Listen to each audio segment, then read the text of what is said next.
సుభాష్ గారు పుట్టినరోజు వచ్చేసరికి ఒక్కొక్క మహిళలతో నడిపి కళ్యాణ మండపం ఒకటి ఏర్పాటు. అందులో ఆసక్తి ఉన్న వాళ్ళు కూడా మేము క్యాటరింగ్ చేస్తాం, లేకపోతే మేము ఇది నిర్వహిస్తాం, లేకపోతే మేము డెకరేషన్ మీద నిర్వహిస్తాం, అందులో పైసా మేము ముట్టుకోము, దాన్ని ఏర్పాటు చేసి మీకు అప్పచెప్తాం, అందులో వచ్చే లాభాలన్నీ కూడా మీరే పంచుకుంటారు.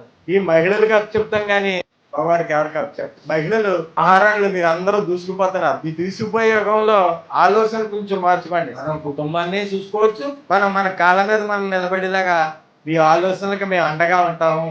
మీరు ఉత్పత్తి చేసే యొక్క ఉత్పత్తులు ఏవైతే ఉన్నాయో మార్కెటింగ్ అవన్నీ కూడా మేమే తీసుకుంటాం బాధ్యత. ఎవ్వరూ ఇందులో లాసిపోయి వాళ్ళు ఉంటారు. దీన్ని మీరు అందరూ ఉపయోగించుకుని ఎదరికెళ్ళాలని సుభాష్ గారి యొక్క ఆలోచన, మహిళల పట్ల ఉన్న సుభాష్ గారికి ఉన్న ప్రేమ. మన నియోజకవర్గం నుంచి సుభాష్ గారు మంచి వినూత్నమైన కార్యక్రమం పెట్టారు. ఎంతమంది దీనివల్ల బతుకుతున్నారు, ఆ ఒక్క పేరే మాకు చాలా ఆనందం. మన వల్ల ఎంతమంది బతుకుతున్నారన్నది ఒక ఆ ప్రేమ, ఆ విధానం ఒక్కటి ఉంటే మాకు చాలు.